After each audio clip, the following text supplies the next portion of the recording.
Okay, good morning, everyone. Let's get started. Welcome back to those who have been with us for the last 2 days, and this has been our third day of the symposium. My name is Joanna Ashworth. I'm your MC for the symposium. And as I say, this is the third of 3 mornings that we've gathered to explore the possibilities of the unbounded classroom for teaching, learning, and research. My pronouns are she, her, and I am a research associate with the Community Engaged Research Initiative at Simon Fraser University. I'm also a researcher with the SSHRC-funded Participedia project and a senior associate with the WASC Center for Dialogue. And I'm coming to you from the traditional and unceded territories of the Coast Salish people, the Squamish, Musqueam, and the Tsleil-Waututh nations, and I'm here on Vancouver's North Shore. So as we settle into our seats, I invite you to be listening, to understand, to stay curious, and to be ready to ask all kinds of questions and share your comments in the chat. And I just wanted to warm us up to the use of the chat with something a little bit perhaps different, I don't know. First, let's see how possible it is to actually let go of a distraction before we get started. So can we share a word or a phrase about something that we're ready to let go of or to suspend just while we're here together? And I'm going to invite you to put that word or phrase in the chat, but wait till I count down, and then we'll all enter it together and we'll get a sense of where everybody is and what you're having to let go to actually be fully present here today. So your word or phrase that something you're going to let go of today so you can be fully present. And I'm going to count down 1, 3, 2, and 1. Let's see what kind of a word fall. Okay, lots of things to let go of. Stress, cell phones, the phone, the to-do list, marking assignments. Thank you for letting go of that. Perfection. My afternoon meeting, email, phone, worry, computer software, and workload planning. So lots of things. Oh, and the solitaire. Oh, thank you for letting go of the solitaire. That's very good.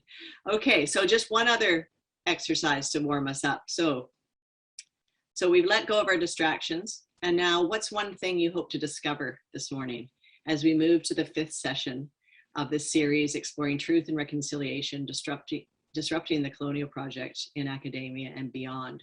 What is one thing in a word or phrase that you hope to discover or discover anew? And we'll put your thought in the chat, and when I count down, let's all press enter. 3, 2, 1. Okay, excellent.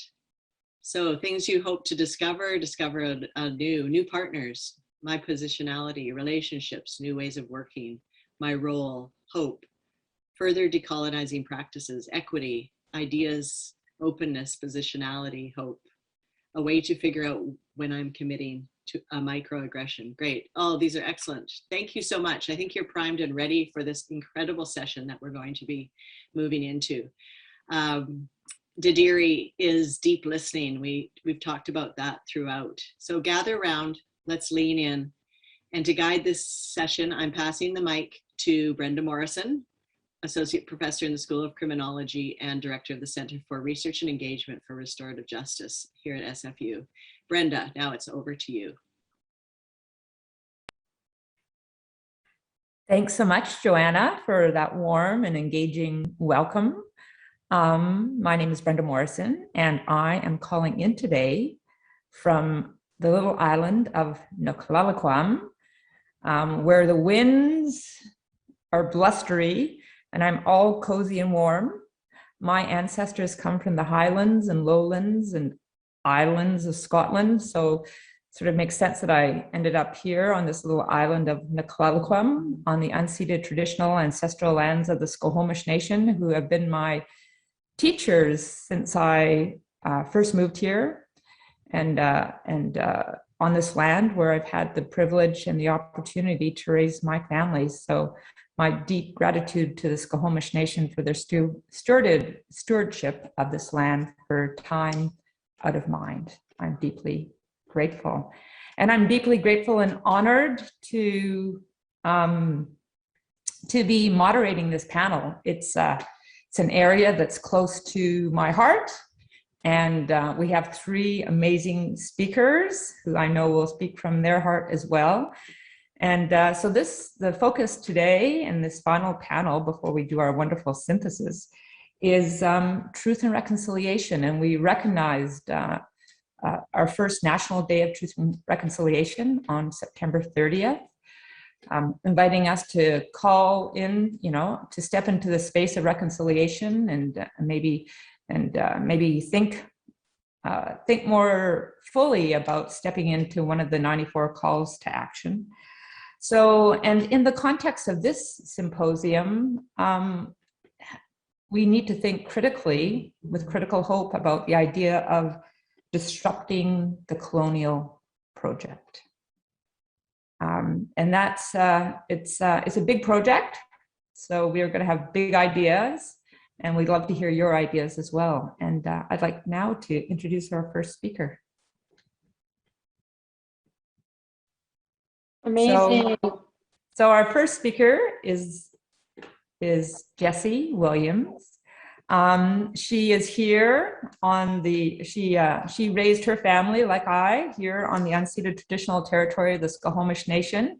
She's a cherished member of their community, having worked in many different capacities in the context of education and leadership, both at the community level, and then moving here into Simon Fraser University, where she worked with the Faculty of Arts and Social Sciences.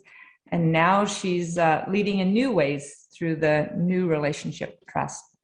Thanks so much, Jessie. Over to you. Thank you so much, Brenda. Hatsquile, Jessie Williams, Queensna. Good day. My name is Jessie Williams. I'm a member of the Squamish Nation.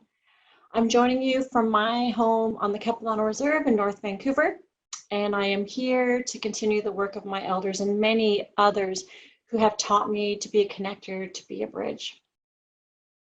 I honor and respect the opportunity to join you in this meaningful conversation alongside Mary and Cliff and Brenda and all of the others who are part of this space and who created the space for us to gather today. And I respect and appreciate each of you for sharing your time and recognizing that you come from many different backgrounds, walks of life, experiences, opinions, knowledges, understandings, intentions. I encourage each of you to do what my grandfather taught me to do, and that's to center and lean on the teaching that guides you and to do the meaningful work that you do, and whatever it was that inspired you to register and be a part of this virtual circle today, part of this conversation. For me, there is a teaching from my elders that guides my work and my sharing today, which is Nchotmo. It means to be one, to be in unity, and to be connected. It is this value and belief in Nchotmo that will equip us to move the educational experiences and our opportunities for Indigenous and all humans from all four directions in a good way. The focus of my sharing today is going to be a reflection of my journey in educational contexts, and to share some thoughts and suggestions about how to create space for Indigenous community and democratic participation in truth and reconciliation of education. As I begin sharing with you, I recognize that education and teaching is rooted in community for the benefit and uplifting of individuals and society at large. I also recognize that education in all experiences needs to acknowledge, understand, and reflect the diversity of learners, communities, society, and stewards of the land we live, work, and play in. And to truly deliver impactful education in a way that contributes to social change and well-being, we must advocate for the decolonization and indigenization of governance structures, policies, programs, services, curriculum, and decisions that guide it. These must reflect lived experiences and diverse values, norms, and perspectives, recognizing that education, our knowing, is shared between all of us. My work experience in volunteerism has been very circular in nature, and this has been with intent. What I mean by this is that I am blessed to have 10 years focused on educational administration within First Nations community, post-secondary institution, and now an Indigenous not-for-profit context, which I will explain and share a little bit more about.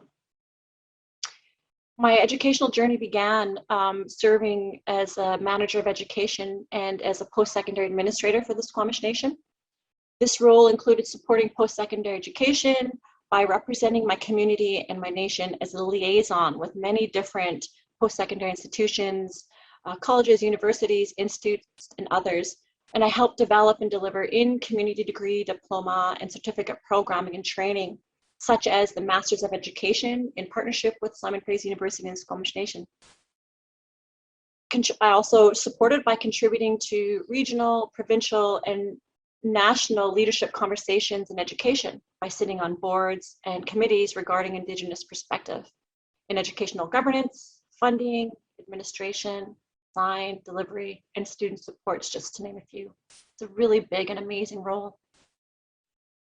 In reflection on this experience, the biggest challenge that I faced in regards to Indigenous voice and presence in regarding reconciliation of education was to try to serve both in community need and respond to external opportunity and conversations that need our presence.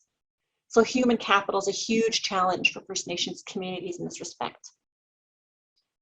How post-secondary institutions and educational communities and individuals can respond to this is to offer to be in reciprocal relationships by investing time into developing good relationships, partnerships, and offering support back, such as volunteering to be a part of working groups and advisory committees in the same way Indigenous knowledge holders and representatives do in post-secondary environments.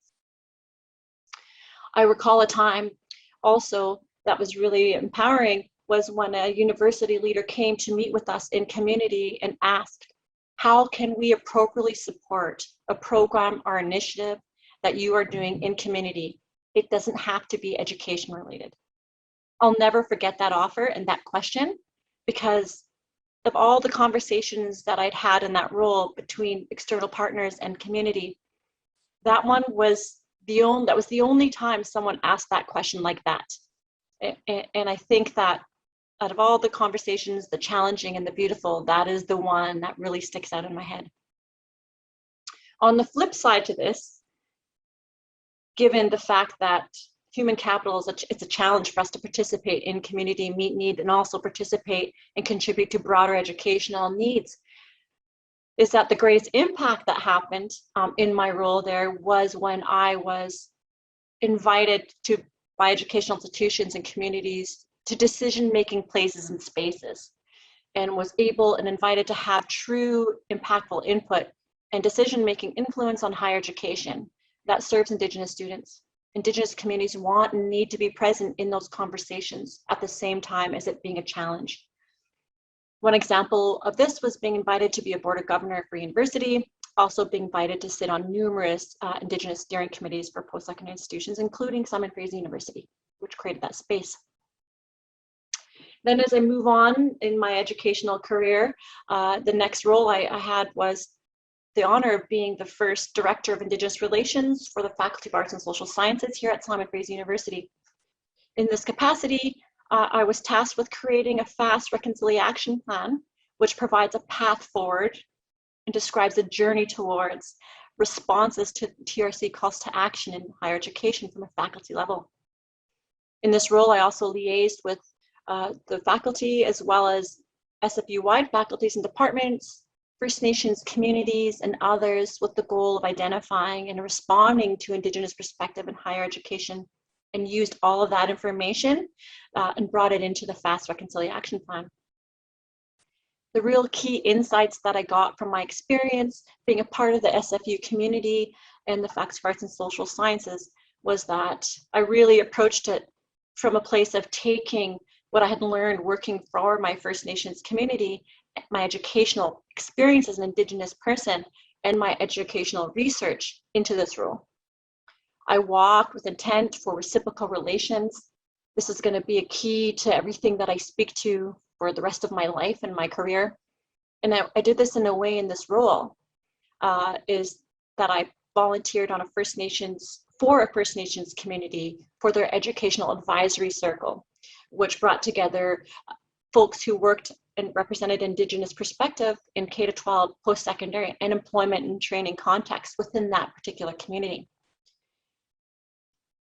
One other great success of this was the fact that the Faculty of Arts and Social Sciences had the foresight to create the first of its kind role at SFU, which was the Director of Indigenous Relations, is without right relations and connections and someone tasked with having space to do that, the presence of Indigenous knowledge, it's really difficult to do this work that we're all trying to do. One of the challenges in my experience with that role was just the overall organizational structure of colonial institutions in general, in all places and spaces, not just in education. But when an administrator, a professor, a chair, a department, or anybody wants to develop, deliver, and respond in a way that respects and acknowledges Indigenous ways of knowing and being, they face structural and policy barriers. The most basic and simple example and evidence of this from one of my dear friends and colleagues is that when a teacher or a professor wanted to do something as straightforward as put chairs in a circle to represent interconnectedness, wholeness, an acknowledgement of an Indigenous knowing in a conversation in a classroom, there were all kinds of barriers and regulations and policies and such that actually were not helpful in allowing them to do so. Now imagine what is experienced when working to advance curriculum development, delivery, governance, and administrative aspects of education with Indigenous knowing. How can you respond to this inside the academy and other challenges? Is be a voice for Indigenous inclusion, be a voice for creating space for true representation. It doesn't mean you have to know the answer. It just means you need to express the need for. Be an advocate in a way that is authentic to you. That is the most important thing. If education is to be a true pathway for human well-being, equity, and opportunity for all, Indigenous presence is a must. We need to broaden the circle, be inclusive of diverse voices in all education and reconciliation efforts. This includes recognizing that Indigenous and non-Indigenous folks want to be involved in reconciliation.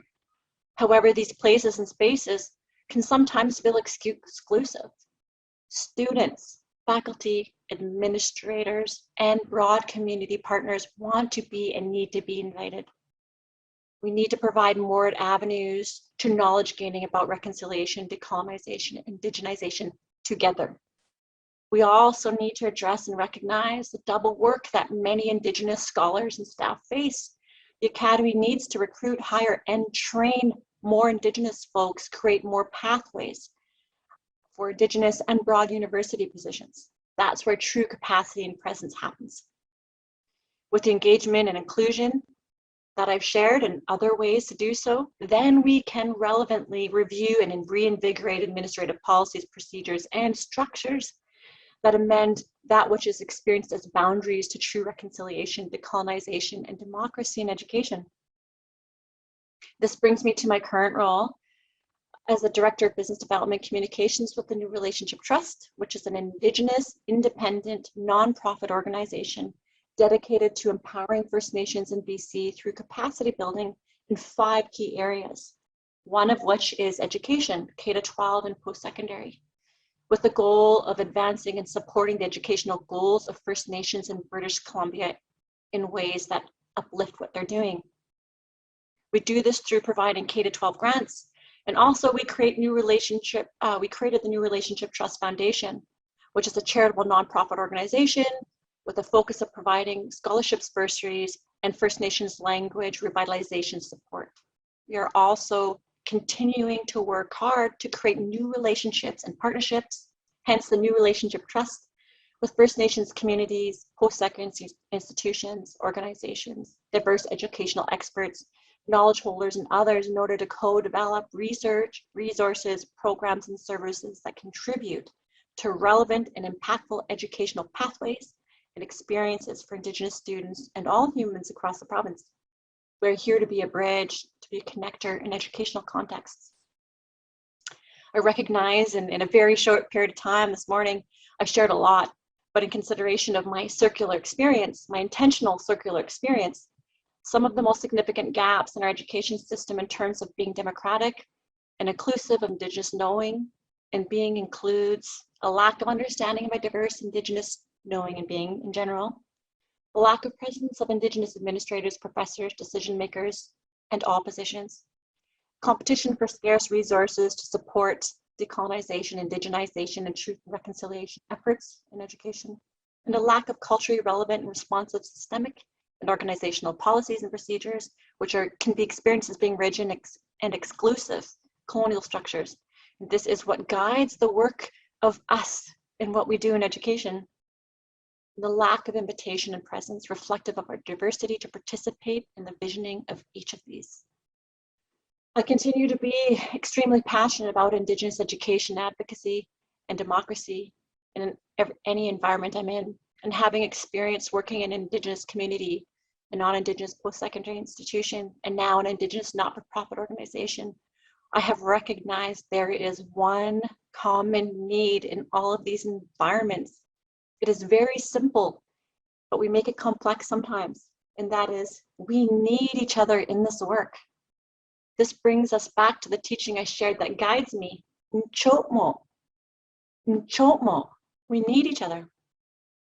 Educational leaders, administrators, practitioners, professors, educators, counselors, students, organizations, neighboring schools, community organizations, individuals, and everyone who contributes or experiences educational delivery need to work together in the spirit of collaboration, partnership, inclusivity, equity, evolution, to serve democracy and TRC in higher education, reflective of dignity, value, equal opportunity, giving voice. Consider, what does that look like?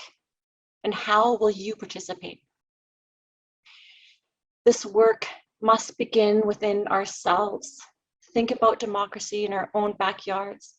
Decolonization in the context of democracy is we embody the idea of democracy when we have agency in our own classrooms, faculty, or discipline, homes, and inside ourselves or institution, and bring that knowing into the academy.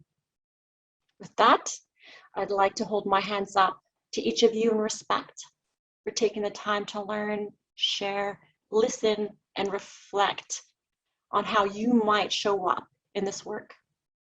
Luchka, thank you so much. Thank you so much, Jessie. I am so happy here on Naklalaklum to have you in my own backyard here on the traditional ancestral territory of the Squamish Nation. You are truly a bridge, and you brought us all onto the bridge with you. Thank you so much. And we're going to move on to our next presenter, who's a scholar from another, whose ancestors go back to another island. He's a scholar of Shibshansen and this is a new word for me, Neutrality Myth. Cliff can correct me. And we are so proud to have him with us as a faculty member here at Simon Fraser University. He works with Indigenous communities, his own and others, to navigate, adopt, resist, and mainstream, how they bring mainstream capitalism into their own practices while sustaining unique cultural identities and practices and worldviews. Thanks so much for joining us. And I'm happy for a little language lesson. Welcome. Thanks, Brenda. I have to actually, I have to clarify. I do not try to bring mainstream capitalism into Indigenous cultures. Okay. No, I meant how they work with. I'm a significant advocate for not. Okay, that's good. But certainly understanding, I think the wording that I used in that bio was navigate and resist and sometimes adopt with ambivalence, I guess. So yeah, my perspective is coming, I guess, as an assistant professor. I have a number of Indigenous names, and I got to talk to my families about reducing my number of Indigenous names, I think. I'm accustomed to having many through a lifetime. You have a baby name and you have various names as you grow up in many cases, depending on your family and your community. So Gamayam was my first Tsimshian name, and it was from the house of Nis Haiwas, which is from the community of Kitsilas up on the Skeena River on BC's central coast, not far from Terrace, BC. And that came with a revival of that house that had been dormant for about 100 years. And through work with family and aunts and uncles, and the late Professor Jim McDonald from UNBC. We were able to revive that house in 2009. And then, let's see, I guess it's about 4 years ago now, I was given another name by my Tsimshian family, Samoyed Nisnaya, which is a title. Nisnaya is the name, and Samoyed is indicative of like for me, it's a sub-chief position within the house of Nishawas. And then on my father's side, as you mentioned, from Vancouver Island, my dad is from a Hauset, and we are from the house of Glockenspieth, which is a whaling house. And that's where I get the name Chachimmathni. So from that slide you had up there, that one on my Neutrality side is where I have that name.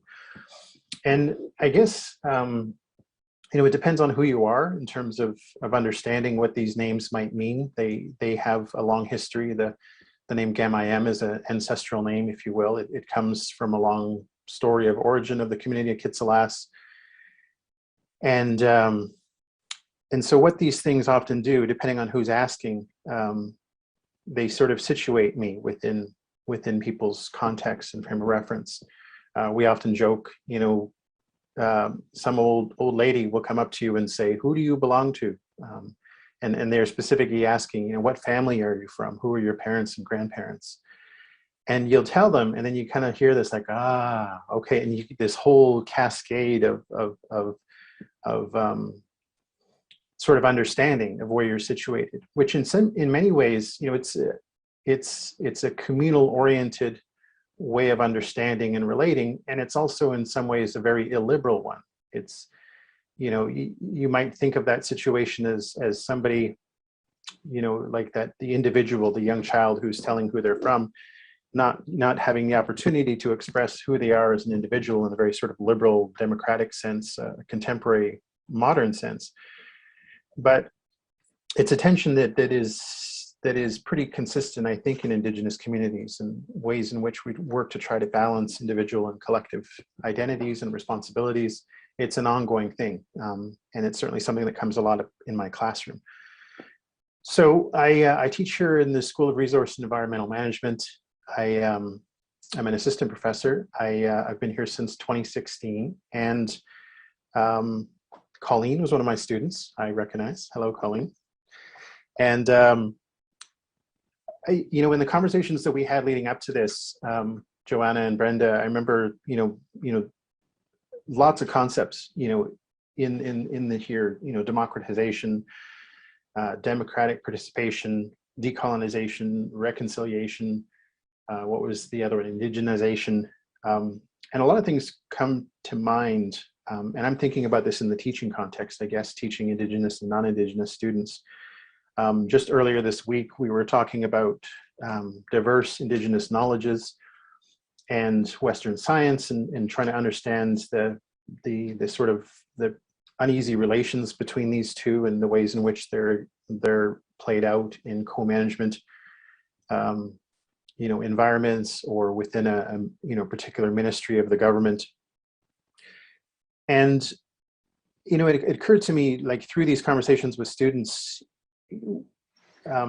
in some ways they were setting up a binary, which I also encourage them to be critical of, and think of things perhaps more of as a spectrum. But they would set Indigenous knowledges on one side, and oral history, and sort of experiential, embodied, land-based, place-based traditions and learning, and Western science that is like Western laws, if you will, is codified, it's written down, it's very explicit, it's very discrete. If you think of some of the early contacts with Indigenous peoples across the continent, they were often asked, who are your leaders, where are your boundaries, what are the discrete, like, really, defined lines, and this sort of search for certainty. So I was asking my students, why is there this impulse to know exactly, or to be very precise, or why is there a resistance to fluidity, to sort of relational, to dynamic environments and learning? And So part of what I try to do is I don't purport to be able to teach Indigenous knowledge, or I think that is something that is firmly rooted in a place and amongst a people and a culture. But certainly we can gain an understanding of it. We can gain an understanding in a way that allows us to communicate respectfully, to engage in these relationships that we talk about, renewed relationships about reciprocity and respect. And I guess one of the things that also came up was this idea that, and this, I think Colleen will remember this from 601, the idea of codified laws are instituted for a multitude of reasons. I think one perhaps is scale, and also related to that is the fact that there is sort of a base underline of not being able to trust somebody. Not being able to, not having that accountability, not having that way in which we situate ourselves and where we understand that when I go out there and speak, I'm not just speaking for myself, but I'm representing in a way a community and a family, and my behavior is reflected on them as well. So there's sort of this enhanced responsibility, whereas we're more accustomed to in modern society, that there are rules and you follow the rules, and the rules are set up for, like I said, a large scope, a large number of unknown people who don't know each other, people who do not have relationships. So like a lot of my teaching, I don't have an answer for any of that. I encourage people to think critically and to hopefully organically come to their own solutions and their own understanding. And I just, the one thing I did want to share as well before I pass the microphone was some of the things that we do in the classroom, or we try to do in the classroom, that I think I'm hoping are consistent with the aims of this symposium. So Margaret Kovach, I think she's at UVic now. She was in Saskatchewan. Maggie Kovach, she writes in her book on Indigenous methodologies this idea of self-location. And it's funny because when I was at UVic as a PhD student, I was a sessional teacher, and they asked me to teach an Indigenous studies course. And this is the first time I had taught a course where I was adapting someone else's, or making adjustments, or picking up someone else's course. And there was this little thing on the syllabus that said self-location paper. And I was like, oh, I have no idea what that is. I'm going to take that out and put in a book review or something like that. Very traditional sort of academic approach to it. And the administrator for the program, when he saw my syllabus leading up to it, he says, you can't do that. The curriculum for this course was overseen by an Indigenous advisory committee. And that was one of the, you can only do so much. You can make some adjustments and tweaks and readings, but this is an important part of it. And I'm really glad that I had that experience, because it introduced me to Maggie Kovach's work and the importance of self-location. So what I ask my students to do, it's a fairly modest assignment. I think for grad students, I ask them to write 500 words.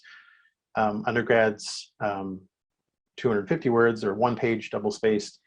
And I also have to say, after having done this for about 5 or 6 years, undergrads are way more honest than grad students. I don't know what it is about grad students. They feel maybe they're on guard, like you're in the game and you play it a certain way, and you got to do certain things, and they're very conscious about the grades and stuff. But undergrads will just tell you anything. They'll just it's like a diary entry, and it's kind of refreshing in that way.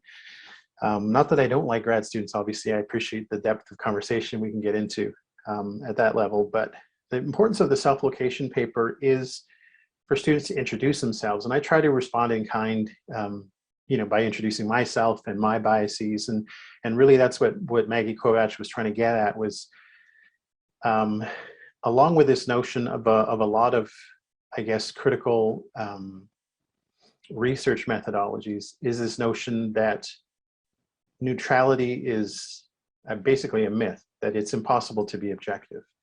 And particularly in an environment like REM, for example, where it is interdisciplinary. So we have straight up ecologists and applied scientists and people researching toxicology, that they're in an environment where the culture encourages or perpetuates this notion that what they're doing is free of biases, that the methodologies they use and the way they conduct their research is free from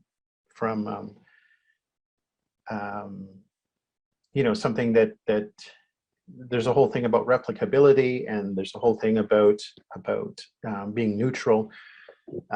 And so part of what I do with this assignment, and what I do in my teaching in general, is to say that at least my opinion is that it's not possible to be unbiased.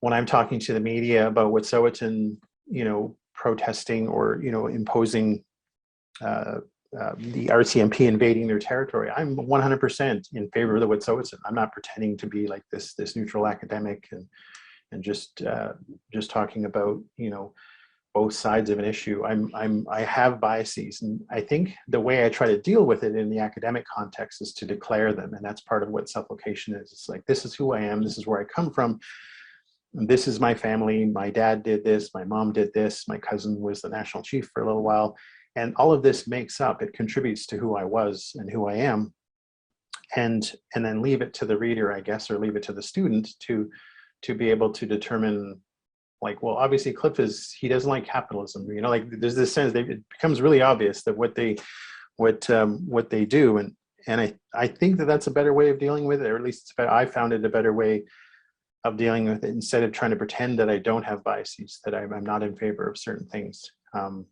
And at the same time, I also as a professor, I've prided myself on giving decent grades to students who I completely disagree with. You know, I'm not my biases don't you know, disable my ability to try to be fair and understand what that means in an academic context. So it doesn't mean that people have to agree with me in a teaching student role, but I do try to encourage them to be thoughtful of who they are and where they come from. I've had one student trace their lineage back to, like, I think it was the Ottoman Empire, like 1,000 years ago, like a specific individual. And it really blew my mind that how people understand who they are and where they come from. And a lot of students have also told me that they've never done this before. They've never done this, like this really small exercise. It's pretty easy. You can do it in an hour.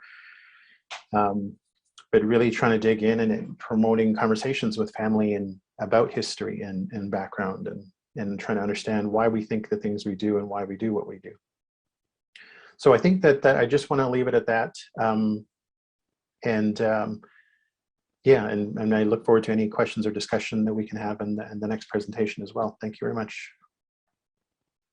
Thanks. So thank you so much, Cliff. And I really appreciated it. And I really appreciated, you know, what came clear for me was the importance of situating, and I misrepresented and situating your own research. So thank you for reorienting me and correcting me on that.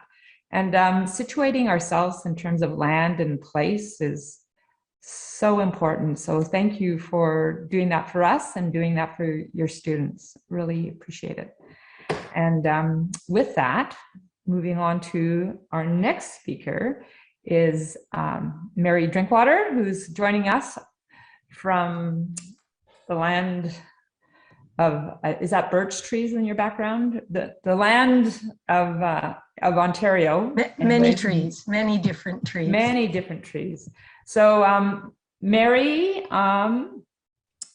is a scholar involved in the area of critical and decolonial theory and praxis. That's the marriage of theory and practice.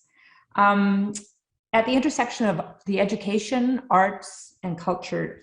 She's written a book just in 2019 on democracy, citizenship, human rights, and peace education, and she's the founder of Transformative Learning Spaces. So thank you so much for joining us, and over to you.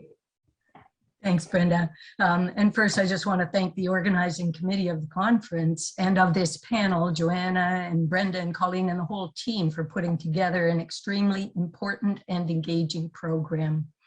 And thanks to all who have joined, because we learn from each other through our reflections and our actions. And it's an honor to meet and to join in the circle in this panel with Clifford and Jessie. So I'm speaking to you, that is my backyard, from my home in Kingston, Ontario, And I acknowledge that I'm a guest on the unceded and traditional lands of the Anishinaabe and the Haudenosaunee peoples. And I also acknowledge that I have benefited from the past and continuing impact of my own settler colonial history. And through my own continuous learning process in research, scholarship, teaching, and activism, I understand my privilege as a white, I call it 3 Ws, as a white Western woman.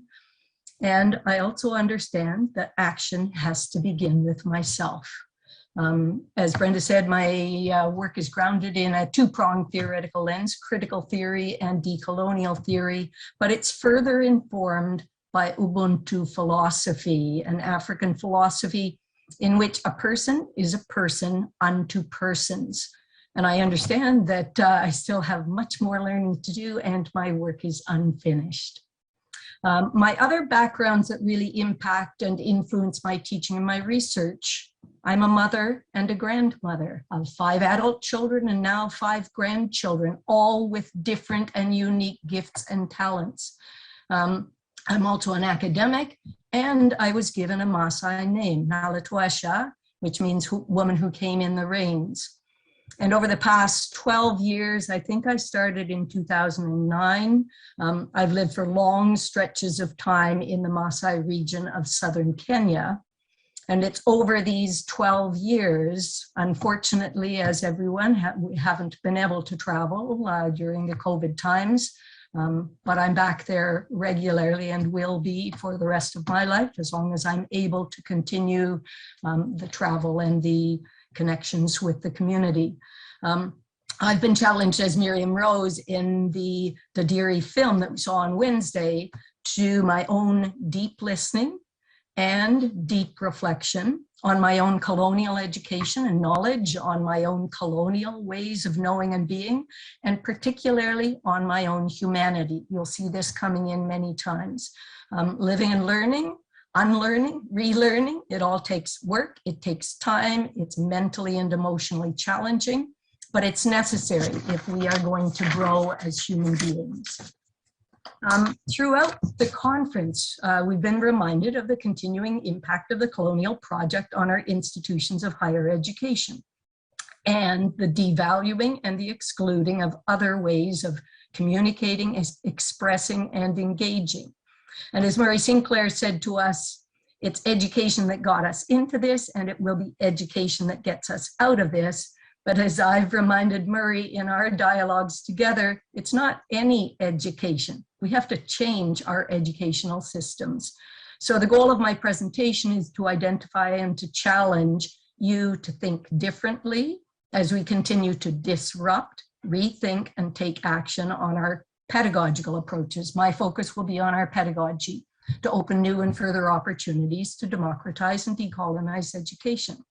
So I'm going to share 3 small stories with you in my 10 minutes that remain on the theme of disruption. So the first is disrupting a dominant notion of democracy.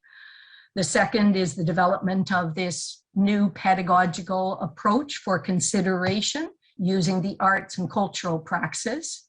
And the third is a story of how I've used this model in action in an institution of higher education. So first, disrupting the dominant notion of democracy. Throughout the news, at times during this conference, I've heard claims that democracy is broken, our democracy is under attack, and I'd have to agree with that. With the pressures of neoliberal globalization, with the current models of nation state, political democracy, and democratic education as we know it, it is being eroded.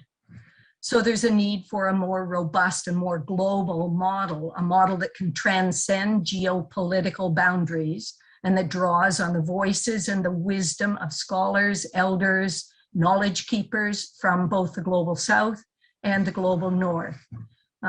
Colleen, if you can move to the next one.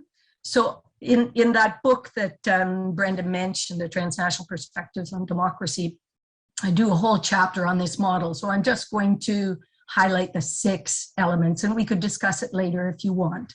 But what I'm looking at, and you'll hear this more in the model of the Transformative Arts and Cultural Praxis Circle, experience and social interaction has to happen. Action for freedom and social transformation has to drive this model.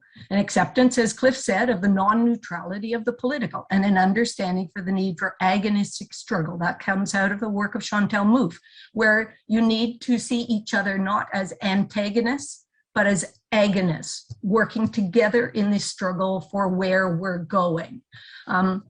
You'll hear me talk about this throughout, an ethic of what I'm calling a globality of humanity. And again, Jessie mentioned this in terms of the 4 directions and us as human beings, a collective focus on the global common good. We're all into this.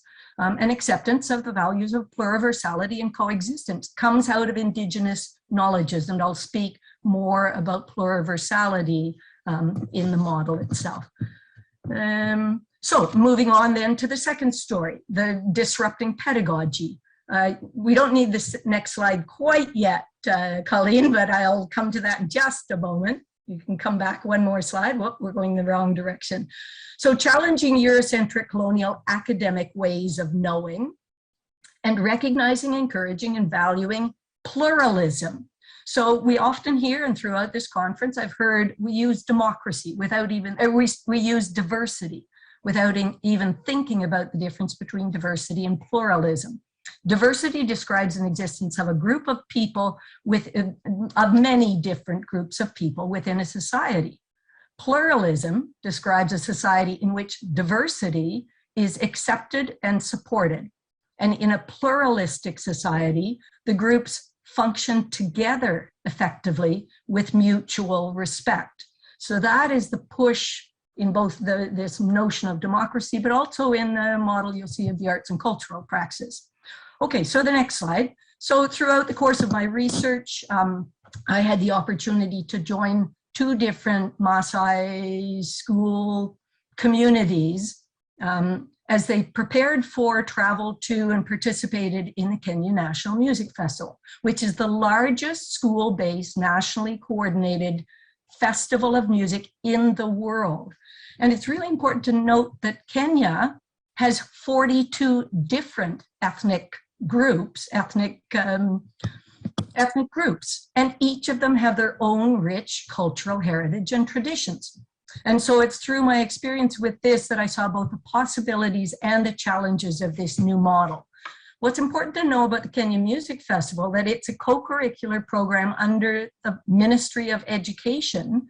And within that, because of the association, it's tied to some of the goals of education in the country.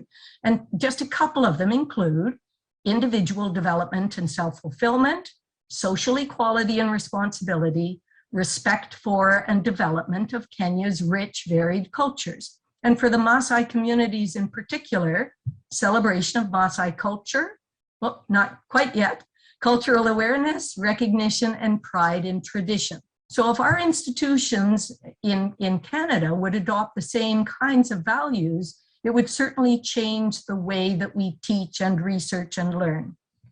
And the model has both top-down and bottom-up approaches. So there are opportunities for international communities, international groups, the government to provide themes or issues that are happening that students, learners can create pieces for. And there's also own composition. So students and learners in each one of these diverse communities can identify emerging issues, use their own cultural praxis, use their own language, create their pieces that speak out against these issues. And for schools and communities, and for institutions of higher education and communities, this opportunity to open ourselves to different ways of expressing and communicating and engaging open further dialogue. And you'll see what the value of the arts particularly is in just a moment. So the next slide, Colleen. So then I was challenged throughout my work. It started using the arts as the discourse. But as I got into it and over my doctoral research time and has continued, there's a need to use both discourses, the arts and cultural praxis, for 2 different reasons. First, we have to challenge and confront the dominant notion and narrow notions, colonial Eurocentric neoliberal notions of the arts. What are the arts? Even though the arts are, even in Kenya, the arts are used as the name of the curriculum. But as Mignolo says, we need to de-link from these notions and develop different notions. So in my conception, I'm imagining a much broader conception that's culturally embedded. So instead of just the arts, we call it cultural praxis. So in every culture around the world, pieces are created symbolically. So symbolic creative ways of knowing, expressing, and engaging. Next slide, please. So from this, then I developed, actually how the model developed with my time in the Maasai communities. I proposed this focus group activity, and I asked the teachers in these two Maasai areas to step outside of the constraints of their regular teaching practice and pedagogical approaches and formal schooling, to draw on their own cultural knowledge, to develop to respond to a specific task. And the task was how to deepen the learning and the engagement of students, teachers, and community members to address an issue which they had identified in the community. So the model, which I've called a transformative arts and cultural praxis circle, it follows a circular approach, because learning is not linear or static, as both Jessie and Clifford have talked about this notion of circular in cycles. In our Western models, we've got grades in order, we've got courses in silos, but learning happens in a circle with reflection. And these principles in the middle are drawn, and you'll have to, if you're interested, or we can talk more in the discussion after, you can read the chapter. They're drawn from scholars from both the Global South and the Global North, and from the findings of the experience in these two schools. So let's see, the circle itself is drawn from the work of, or the circle model from Mariana Souto-Manning, and some of you spoke about Paulo Freire, from Freire's cultural circle work. So that's the idea of the circle, but you'll see embedded around the circle elements of decolonial praxis. And I'll speak to there's 6 principles inside that guide what's happening. I'll go through the circle very quickly. So, and again, I'm picking a spot to start. Each one of the spots is important, but first you start with generating the themes, and the students come up with the themes. We step away as teachers. The students come up with the themes based on their reflections from their past experiences, possibly from a presentation that's happened or an active engagement that's happened, and they're drawing from that and from their interactions. Then together they problem pose using decolonial strategies. They talk, they bring in the pluriverse perspectives, and that's really important. They problem solve, and in here I have, and I think just looking at this week again, I'm going to add something in, although I mentioned it under pluriversality. It says critical creative approaches, but you need to think of culturally relevant and responsive approaches as well. And then they create action pieces. You'll see in the example that I give in the Universidad de Guadalajara in just a moment. Create action pieces, and some of those pieces are connected to principles within. So I'm only going to speak to, there's 6 principles, but again, in the interest of time, I'm going to speak very quickly to 4 of them, so you understand how some of these, especially with decolonial praxis, how they fit in. So the first one is experience. So under the Colonial project, many of the rich, culturally relevant and experiential ways of learning have been marginalized or devalued or even forbidden.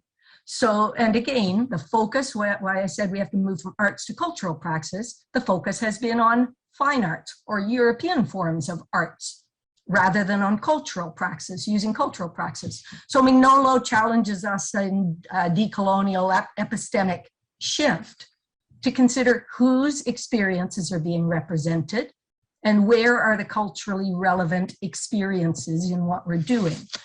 The next one I'm going to talk really quickly about is the affect and humanity, because this has been talked about throughout the conference. So this brings in the ethical component, what I mentioned in the democracy model of an ethic of a globality of humanity.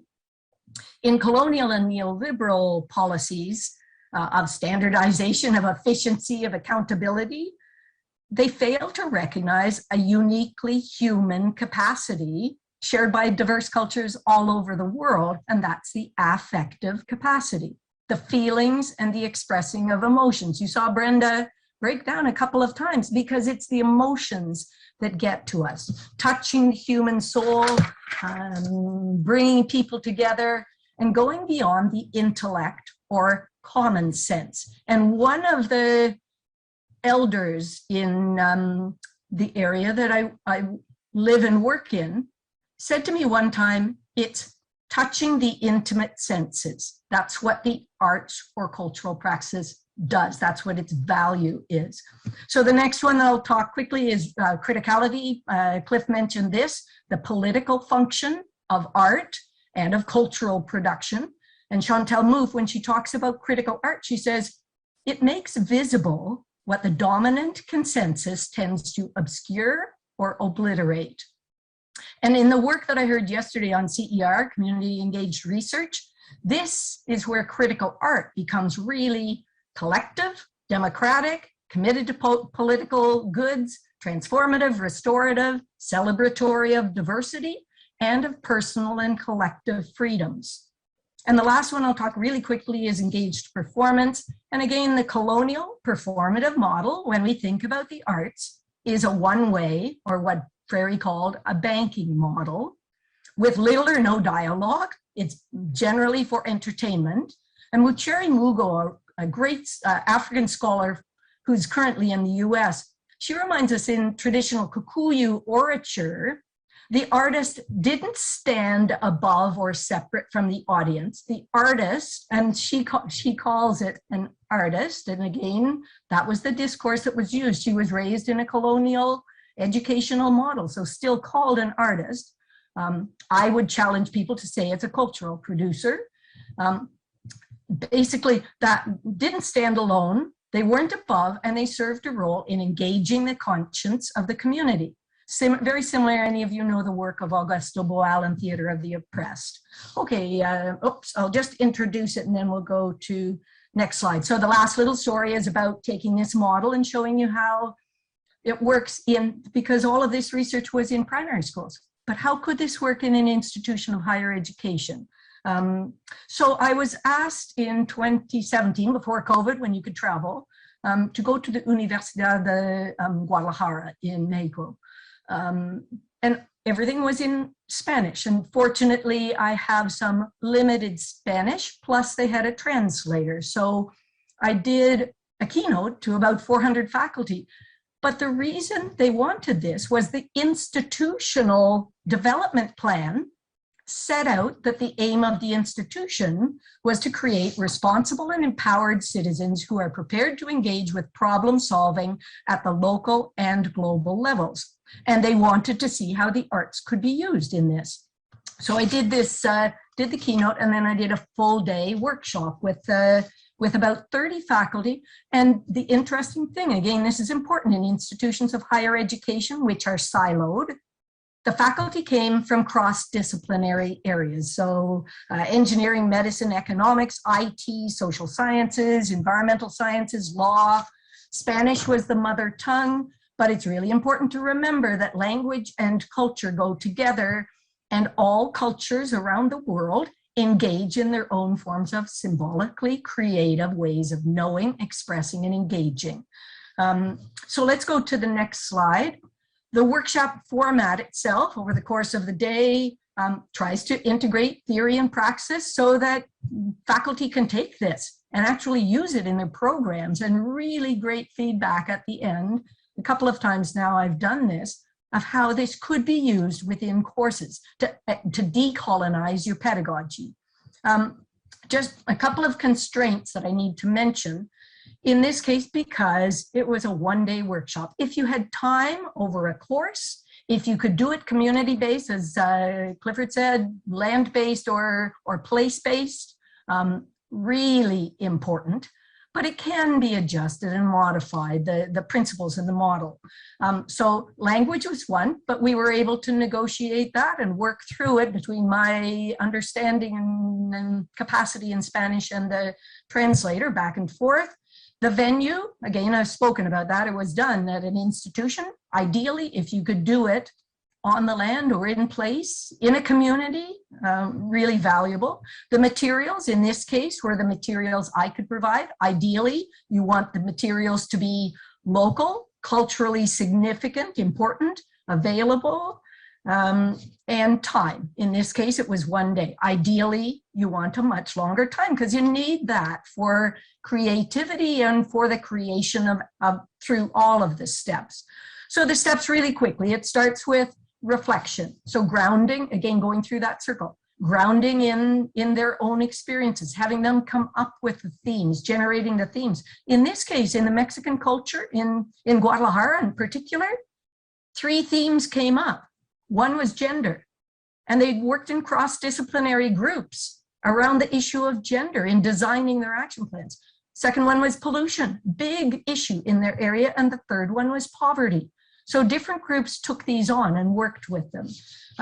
Problem posing, they do it on their own, and then they come back, report back, and the whole group can respond further and can build further on their ideas. Then they go back out and they do their action planning for how they are going to create the issue, how they are going to express and communicate the issue through a symbolically creative, culturally relevant, and engaging performance. Although the performance, as I've said in the past, is not a talk at you. It's an engaged performance with whoever you are presenting to or with. In this case, they used a whole variety. Some people used forms of poetry, forms of narrative, forms of visual representation. And again, all in their own language as well. Next picture. It just shows a bit of the focus. So it shows the participants in action. It shows a bit of the brainstorming, género, pobreza, and poverty. I can't read exactly what it says on there. Contaminación.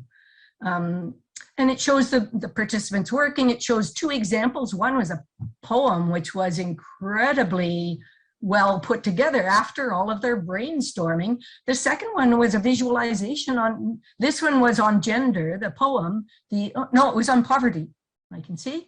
The other one was on pollution. And again, bringing in multidisciplinary thinking about the issue. Okay, and back on to the last one, back to the slide again. I just wanted to acknowledge very quickly.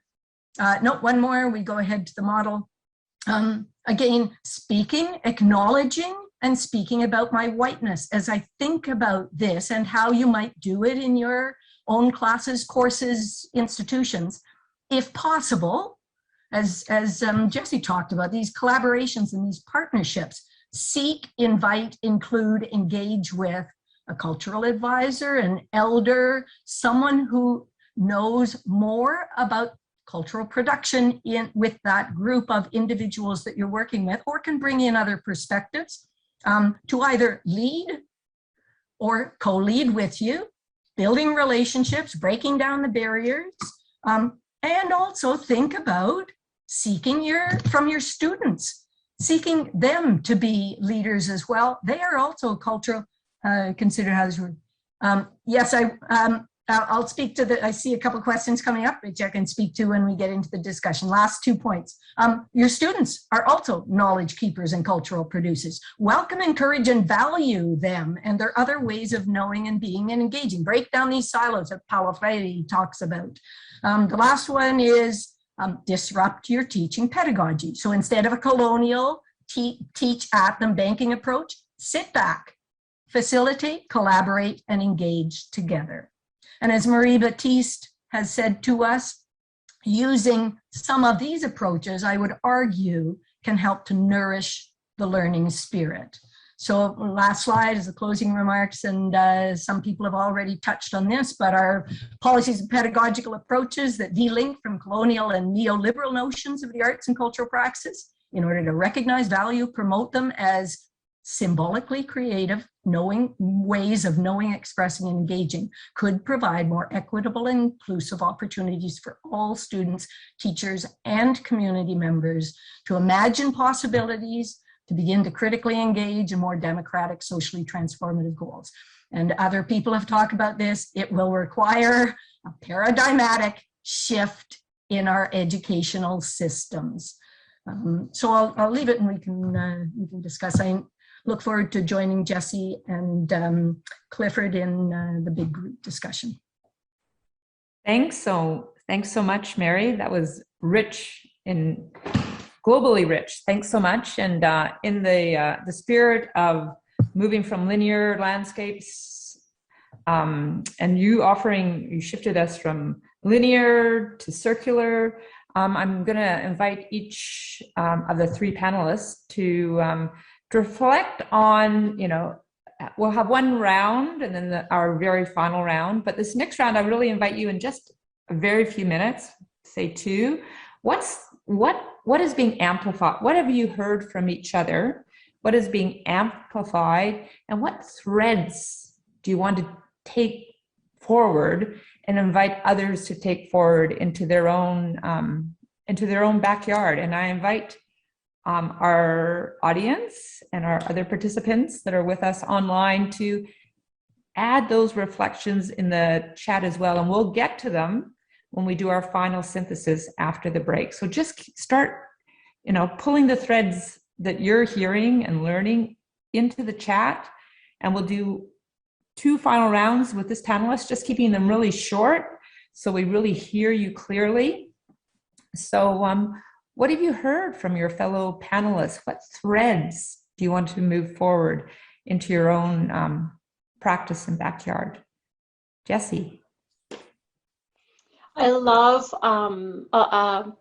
a lot of things that were shared today. And one of the things that stuck out was this notion of touching intimate senses to make change. Oh, I love that. I know. People don't remember always structures or facts and figures. I mean, those are important. Those are tools, but that's not what moves people. What moves people to action is the emotional, the inside your body takeaways that you get from the tools and stuff were shared. But the tools aren't what people remember unless there's an emotional stimulant, like a spirit resignation, a connection to the things that we're saying. And that is something that I've been taught and over again in community is, I didn't seek out to be and part of these conversations. To be honest, I didn't see myself as belonging there. I didn't see space for relevance for me to be there. And I was voluntold by elders in my community. I'm sure Clint can relate to this at some points. I was plucked and brought to the front. And that's one thing that I saw standing next to leaders and elders in my community in important conversations such as these, is you need to speak from inside here. You need to speak from in your emotions. It needs to be a holistic conversation. And not just an intellectual. It needs to be emotional, it needs to be spiritual, it needs to be embodied. And so that's one of the things that really stuck out to me today. But also from Cliff, when he shared, spoke to knowing who you are and bringing that in, like he set the stage by just speaking about that context. And if we don't know who we are, how do we move forward? How do we see ourselves present? How do we participate in things that are meaningful to us, like the conversation we're having today? Thank you. Thank you. And I'm going to pass the virtual talking piece to Cliff. Thanks, Brenda. Yeah, I mean, a couple of things really stood out for me in this discussion this morning was people, I guess, doing the best they can from where they are, and that's not just like a reflection on someone's situation, but also like identifying what I guess a combination of what needs to be done as well as what kind of resources and tools that people have and what they can bring to it, I think is a big thing. I also appreciated one of the things that Mary said about like alternative conceptions of democracy, because you might remember Brenda or Joanna, when you said democracy, the first thing that went into my mind was Indigenous people lose in democracy. And I think about it obviously in the context of resource management and resource decisions, and people like Trudeau saying this pipeline will get built in the national interest. And that is a form of liberal democracy, a first past the post democracy. And when you only compose 5% of the population, you never win. Or you never get, you get your rights justifiably infringed. And so I definitely appreciate that that's not the only way. And then coming from the West Coast as well, from communities that are, I always try and really stress with my students, because they get exposed to Mi'kmaq teachings, they get exposed to Anishinaabe and Nehiwa and Kanien'kehá:ka, like Haudenosaunee teachings, but these are all tremendously specific to those places. And you know, people can often think about Indigenous societies as being very flat or very, very like, non-hierarchical. But coming from the West Coast, like the Northwest Coast, I'm from a very hierarchical society, a different way of functioning.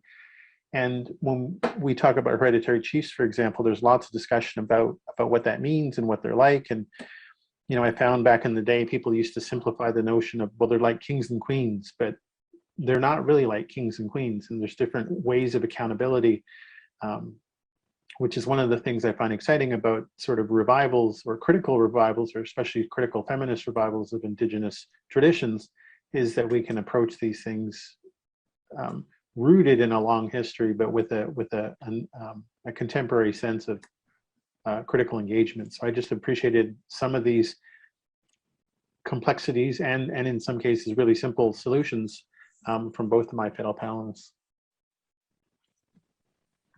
Thanks so much, Cliff. And over to you with the virtual talking piece, Mary. Yeah, to a couple of you, and thanks again, Jessie and Clifford. Clifford, as you were talking, I was thinking with that supplication paper, really good, and the criticality, but it connects to what Joe Kinchlow called to challenge our students to develop a critical ontological awareness. So where are we coming from? Our understandings of being and how to be in the world. I think that's a great push or opportunity for your students to dig into some of that tough stuff. With Jessie, when you talked, the positive was you talked about the need to uplift communities. And again, that's what, and I was thinking when I was writing this and thinking about the presentation yesterday on CER, like that's a tremendous way, and it's used especially in the Global South, the arts and community-based work, arts and cultural praxis used in community engaged work, really powerful, just because I listed a whole bunch of different reasons. But institutional barriers, when you mentioned that, at OISE, one of the issues that happened was in smudging, and it came in health and safety institutional barrier. We can't do smudging because of health and safety, but they did manage to work around it, and they at least created a space. They increased the ventilation, they did something, so that at least with that push, there was some change in policy. And also, when I was thinking another institutional barrier you didn't mention, but I didn't have a chance to talk about that in that creativity piece, the principle about creativity and imagination. The other challenge, institutional barriers, is censorship. What's allowed to be said, how it's allowed to be said or communicated or expressed. So another institutional barrier to be worked on. And the last one is the, when Cliff was talking about the notion of the grand narrative of a robust global democracy. I didn't have a chance to mention this, and really important, that this notion of democracy, global robust democracy, doesn't happen from above. It happens under the concept of globalization from below. And in mobilizing, as Cliff mentioned, mobilizing these different voices from environmentalists, indigenous, youth, feminists, many others that come together to create these voices, to change the narrative. And it's through the power of social global movements. We've seen this all the time, that action can happen. So those are mine. Thanks so much, Mary. And I encourage our participants and everyone joining us virtually to keep those comments and reflections and knowings and unknowings coming strong in the chat. And we're going to move on to our final round, because the name of this panel was began with the idea of truth and reconciliation here within a very colonial institution of higher education, the so-called ivory tower. We have lots of work to do. This is not an easy task. It will take each and every one of us to step onto the bridge that Jessie created. And it'll have to, reflect the plurality, and we'll have to situate ourselves, as each of the panelists have highlighted. So the final round invites us, each of the panelists, to put forward a call to action that each of us can take in our own way, that moves forward to the task at hand of truth and reconciliation, in the name of all our students, our children, 7 generations forward. There's work to be done to situate our own selves in all of that. So I'm going to pass the talking piece again. And Jessie, what do you invite us to do? Thank you so much for asking this question. And I was thinking about this as we're sitting in this virtual circle today, and it comes from, my call to action comes from being human, not being an administrator, not being a leader, not being a professor, not being a student, just being human. And my first call to action is to invite you to set the table by doing your into me see work first. This means center your knowledge, your skills, your abilities, your experience, and remember what your strength is, what your medicine is. And then discover and understand your privilege and biases, and reflect on systems of privilege and oppression in education. Consider how you see yourself in relation to this work. Are you currently an observer, a participator, a contributor, a collaborator, or a resistor? None of those are right or wrong, but they just are. And what are your areas for growth needed? And make a plan to build on this work. And then the second step of this call to action is to take a look around you when you're doing this work. Once you've situated yourself, make sure you look around you. See who is present. See who needs to be invited, and be a voice for creating space. For those of you here today calling for change, who are already working towards reconciliation, democracy, and representative education, I send you strength to continue on, because we need you. And for those awakening and beginning this journey in response to awareness and societal demand for this, I welcome you. Your voice is missing and needed. Thank you. Thank you, Jessie. And the virtual talking piece goes to you, Cliff. Thank you. Yeah, I'm not sure. I'm not good at being prescriptive. I'm good at asking lots of questions. And that's a good teacher, Cliff. But I do. I'm the advisor to my dean of my faculty, so we meet once a month, and I find them really.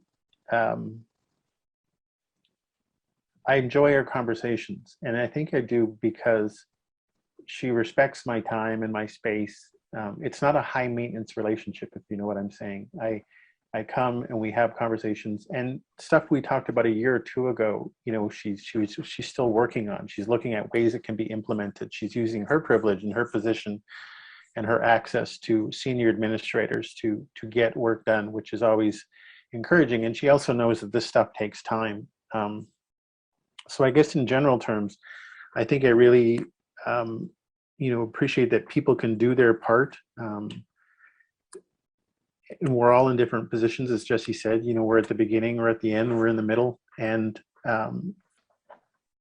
having an awareness of where we are and where we come from, is a part of that. And I think also, you know, I have this interesting thought. My first thought that came to mind was be gentle.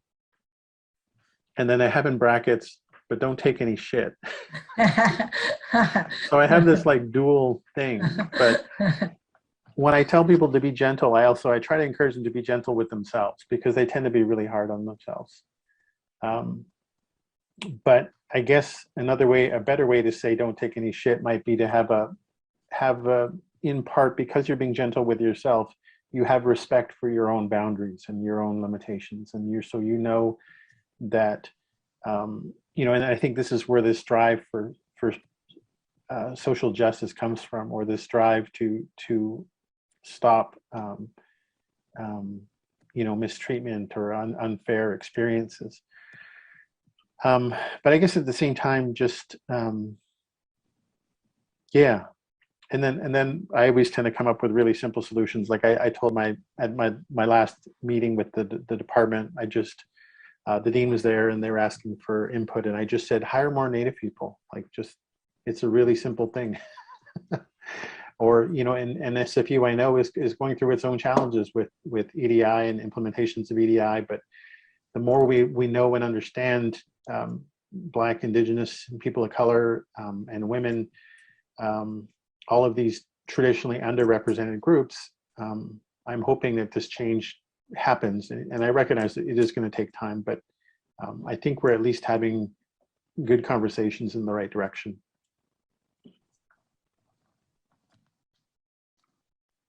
Thank you so much, Cliff. You made me smile and you made me laugh.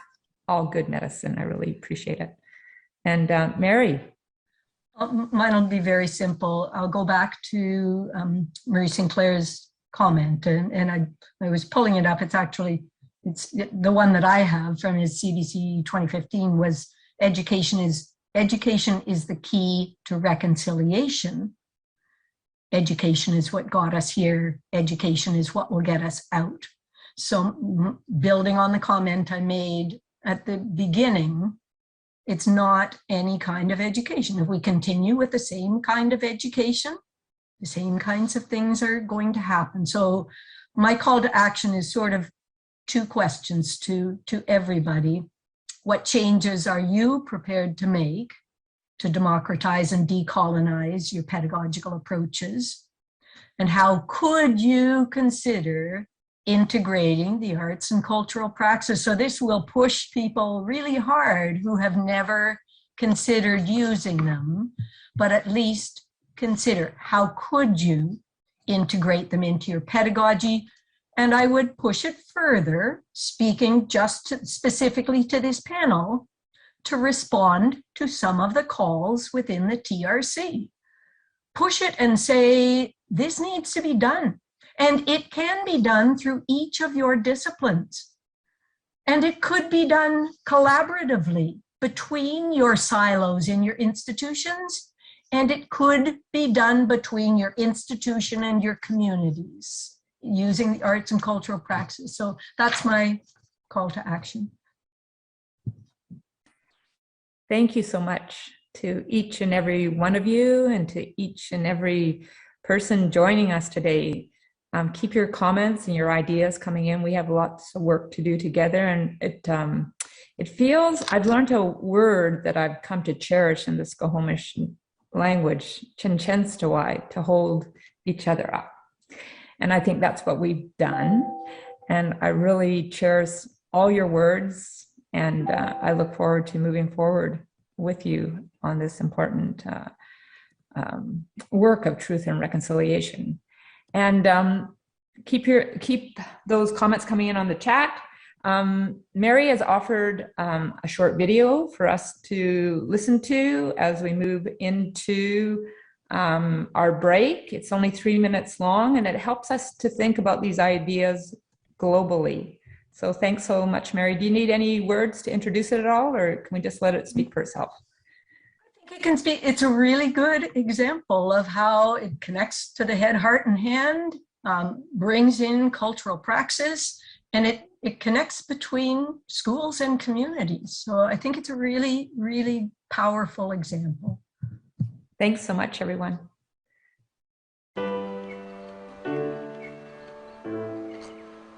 Go back, Noongar people, to the values of before.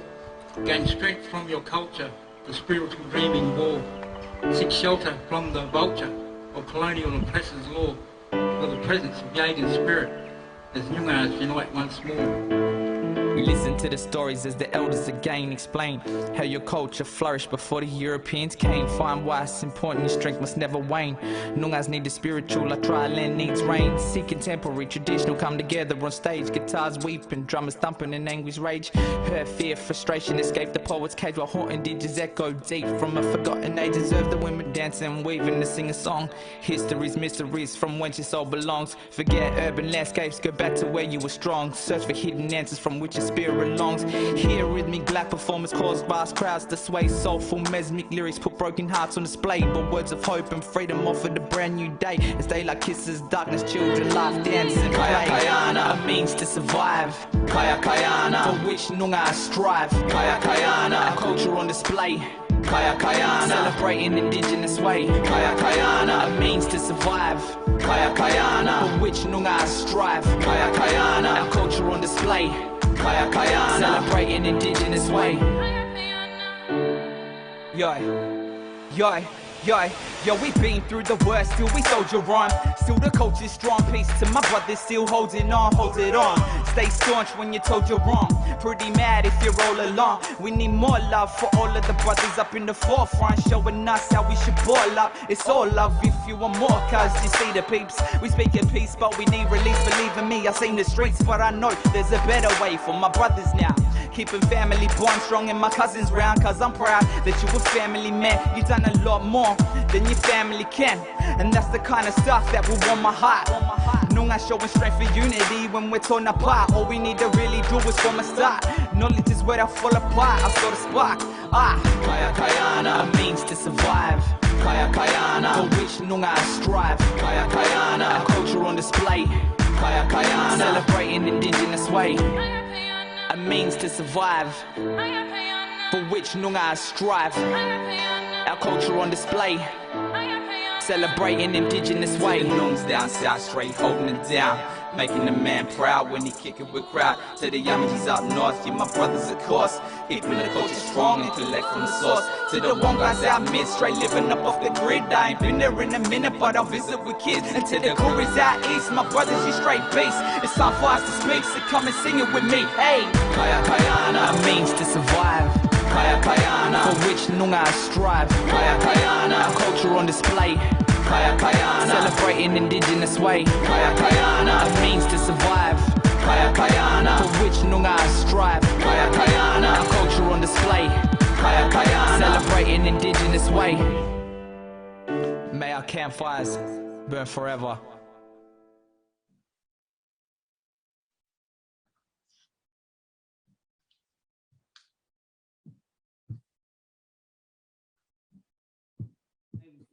I think it's time we were moving to closing.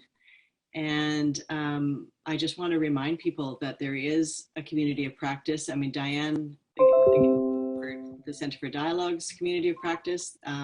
Jessie mentioned the Participedia community of practice. And Paula, you're going to be offering a teaching cafe through the Participedia network that I want to make sure people know they have access to. So if you're interested in connecting with individuals from institutions or communities who are interested in the intersection of democracy, as in the many ways that we're talking about it, and teaching, then you are very much welcome to join us or join into the Participating site, which is very accessible, and of course the Teaching Cafe. And I think Colleen's putting the link, or perhaps Jessie is putting the link to those resources in the chat. Yeah, so they're there. So yeah, it's been a really amazing 3 days, lots of learning, and many people to thank for their contributions to the production of this event. And so I'll just thank, first of all, parts of the university that really came together: Faculty of Environment, the Office of the VP, Research, the Center for Excellence in Education, CIRI, which is the community Engaged Research Initiative, and the Center for Restorative Justice, and Participedia. And it's more also within all of those units, the university is really about the people, and it has been a very creative and enjoyable process. Paula, thank you. Stuart Ponce, who's not here today, but who co-leads the CIRI initiative.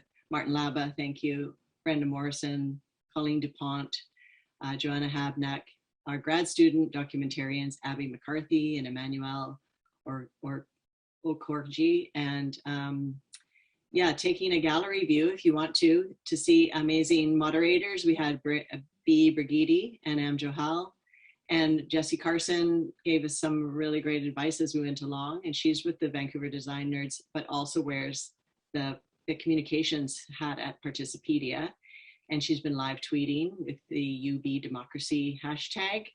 Thanks so much to the ever patient and meticulous crew from the MEX, our meeting and events group at SFU, all outstanding. People really wanting to do a good job on this. And the outstanding presenters, and I want to name them one more time. Some of them are still here and have stayed with us, but just for the record, Genevieve Fuji-Johnson, Tony Peniket, and Christina Parker opened for us. Bettina von Leers, Timothy Schaefer, and Martin Lava shared their innovations in the Unbounded Classroom. June Francis, Sume Nubube Uya, and Paula Ardiles talked about the EDI project and possibilities and its links to a more democratic democracy. Carrie Grain, Brenda Morrison, and Stuart Ponce talked about community engaged research.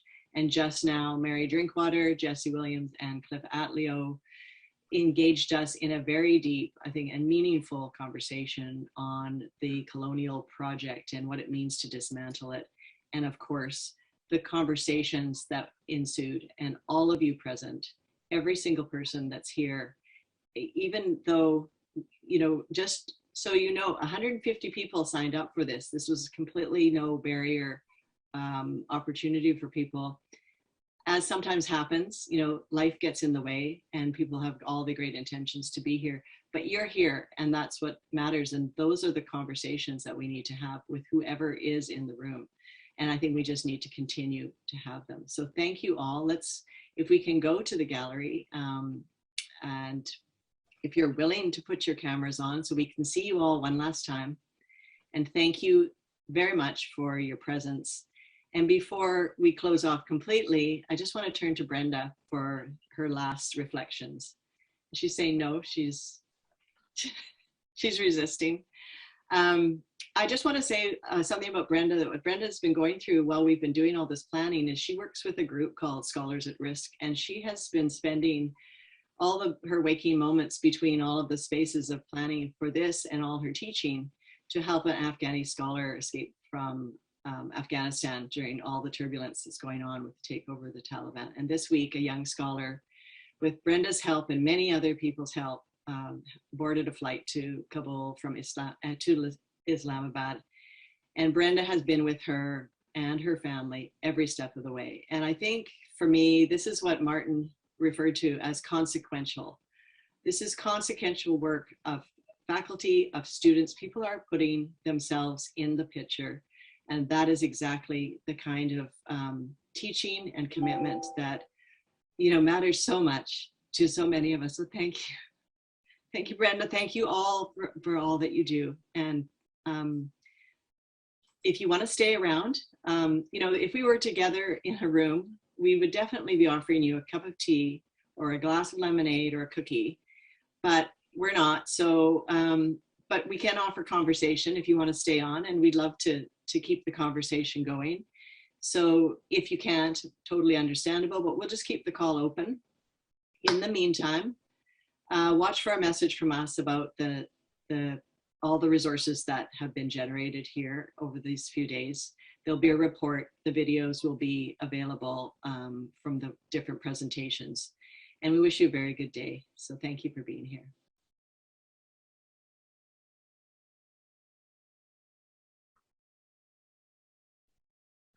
So anyone that wants to stick around, please do. I'd love to have you.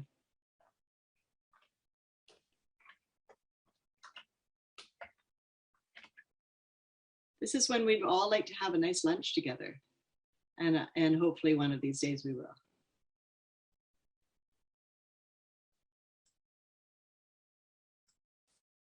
Hi, Daljeet. Oh, nice to see you in person. I was assuming that was the Daljeet that I knew, but I wasn't sure. There we go. Sorry, I couldn't unmute myself. Hi, Joanna. Hi. Maybe we can take the mute off everybody if that's still on there. I see Paul Kingsbury from Faculty of Environment. Haven't met Jessie and Terry. We've heard some very, very important things from Terry today. Elaine, nice to see you. And Leah, I recognize you, and I have your book here, which I've really enjoyed participating with you in that. And Mary, yeah, nice to see you staying on. I know you have an event to go to, but I just wrote a note. I'm just heading off, Joanna, but thank you again to all of the organizers, all of the moderators. Tremendous. As I said in the chat, really important conversations, difficult conversations, but there has to be. It has to come out. That's the, that's the difficult work that we have to do. So a great job and more to come. It doesn't stop here. So all the best to all. Thanks so much, Mary.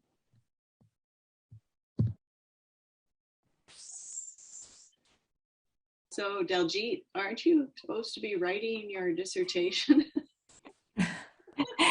Yes, I am, but this was, I participated for bits and pieces for the last couple of days, and it gives me inspiration to go back to the writing, actually. I've been a bit stuck, as students get when they're writing, but just thinking, listening to the conversations and sort of that hope for, participation, democracy, and voices, marginalized voices, non-traditional voices. It just inspires me to go back to finish writing so I can move forward with life a bit. So, as much as this is about the educational world, the conversations here all apply to us as practitioners in any spaces that we are sitting in. So I've really appreciated being able to listen in for the last couple of days. Oh, great to have you.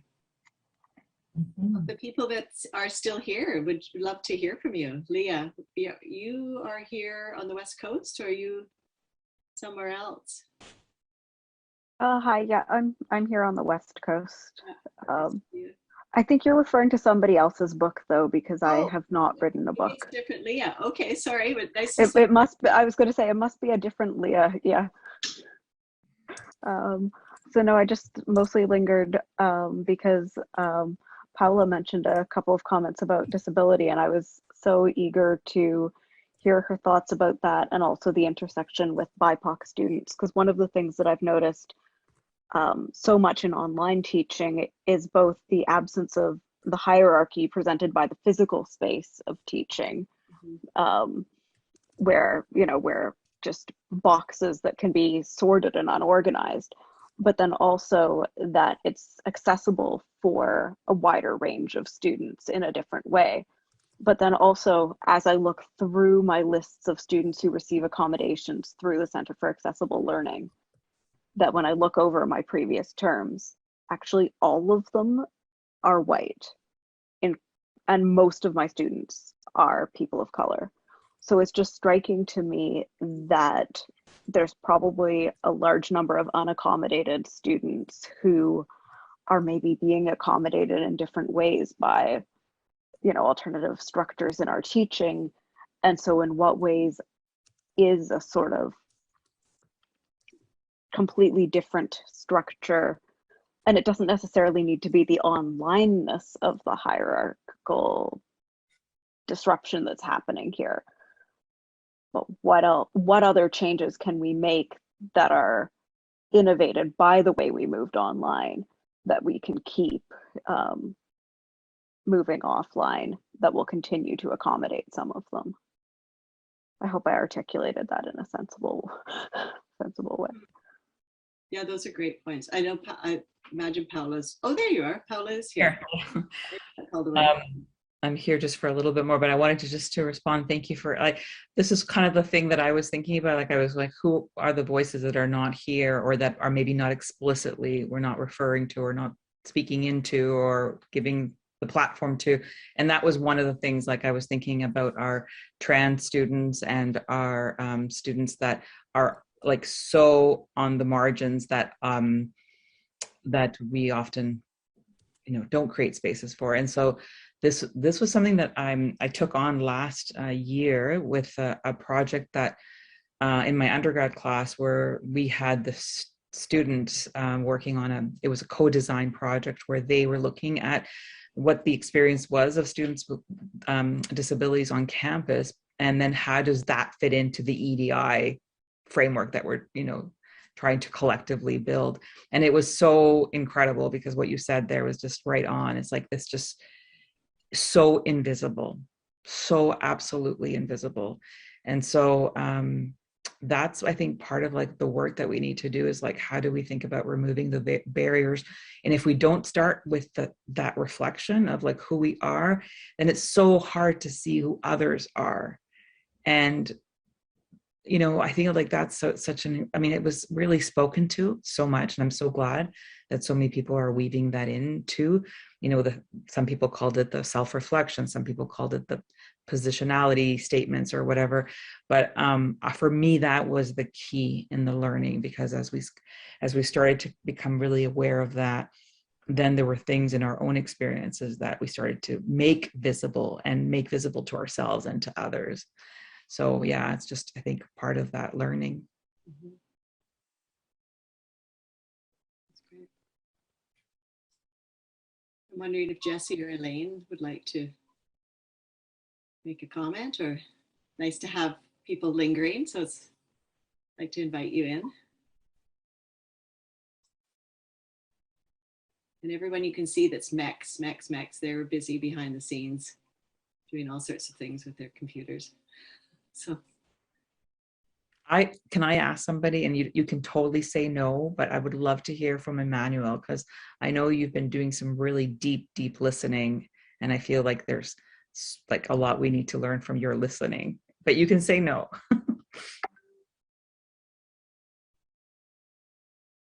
I'll just share a few thoughts. It's good for you to observe that I've been listening. I feel I'm more of a listener than a speaker, and it's also because I like to hear from different perspectives. I like to see what's being done. I like to see like how people are approaching issues like this. And I must say I was very, you know, honored to be invited for this. And even though I came in as a note taker just to listen and take notes, but I would say that I was actually inspired by what was being said, and, you know, the role of trying to shift the balance of the colonial teaching in the classrooms, of which I've been a student for quite a number of years. And I could say that it's only till, I would say, recently that I've been involved in conversations or workshops like this, that I've been, you know, able to see some progress or some discussions about how to integrate like BIPOC communities or populations in research. And yeah, I've just say that it's really been inspiring. It's motivated me. I've been encouraged by what I've been hearing.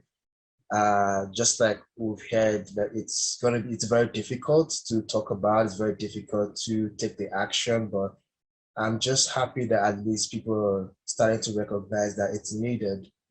It's something that, you know, needs to be integrated. It's not. I usually see it as something that's at the side, almost like a dessert or something that it's optional, but it's not supposed to be optional. It's supposed to be the main course. It's supposed to be the main dish. It's supposed to be something that should be integrated in the heart of education. I feel that's the only way we can reach these communities and actually integrate what we're trying to see, the change that we're trying to see, that goes beyond just conversations and having people share their ideas. Thank you for sharing that. That's important to hear. I am going to have to sign off. I know we have a little bit of a debrief session, so I'll come back on after that. But I just wanted to say thank you so much to all those who made this happen and who are here. And yeah, it was definitely a huge effort. And I wanted to say just thank you for welcoming me into this space. I learned a lot. Thanks, Paula. Thanks, Paula. I'm wondering if would anybody else like to share their thoughts? Emmanuel, it's great to hear from you. I think we should invite Abby. She's been. Yes, I can do that. Hi. I'm looking around. Hi. I have also really enjoyed being part of this symposium for the past couple of days. Emmanuel, you said you're more of a listener. I am working on that. I'm definitely more of a talker, but it's always good I'm always very conscious trying to make space for the voices around me. And this was a really great opportunity I didn't have the option but to sit here and listen for 3 days. And that's always super valuable. I think one thing to add, in the REM program, I think the REM program in general is a pretty forward-thinking program. I noticed a huge difference from my undergrad to now. All of my classes ask for positionality reflections. We're constantly acknowledging biases and discussing those. And it's a lot of collaborative learning, teaching like peer-to-peer learning, teaching each other, all of these things, which I think is amazing and that I'm seeing change. But it's also important, like Dawn was bringing up, to recognize that I'm seeing that, but I'm seeing that in an institution. And so it's a good reminder to recognize the importance of and the challenges that come with bringing that beyond the classroom and beyond a symposium like this in these spaces. It's really valuable here, but there are so many challenges to getting that to the next stage and bringing that out to the public and beyond the ivory tower, which is a big focus of our program, but you can never be emphasized enough, I don't think. So thanks you all for all of your valuable contributions. Joanna, the other Joanna, do you have anything you'd like to add? It's been great working with you on especially in the recent time since we've connected. It's thanks, Joanna. I don't really know where to start. There's been so much reflection and so much emotion. And so when I see that being reflected, in the group, it's really heartwarming to be bringing the softness and gentleness into these conversations, but also having critical reflections on what still needs to be done and how to do it. And that's been really, really crucial for me. That's been coming up. And how do we do it with safety, with consideration, with heart, with deep listening and deep breathing in these institutions that don't really encourage that. It's sometimes we'll say that, sometimes we'll see messaging around taking the space and taking care, but at the same time, you've got work piling up and things have to get done. And so how do we incorporate that, and how do we create spaces and pauses and breathing and care and love into what we do? And at the same time, doing it so that it doesn't hurt us and it doesn't hurt others. And I think that's always a bit of tension for me, because I tend to really care about what I do, but I tend to also get overwhelmed by how much there's still to be done. And then also, where's the balance, and how do we find the support systems to do that work with, through the spaces that we're in. So those are just some reflections for me over the past 3 days, but lots more too. And thank you, everyone. Thank you. I always really want to have a deep appreciation for the MEX team, for Jessie and Sandy and Rachel, and for you, Joanna, too, and Colleen and Brenda. And what's that? Sorry? Sorry to interrupt. I was just going to say, as you mentioned MEX, I was saying, if you want to put your videos on, you've been spending so much time behind the scenes, but.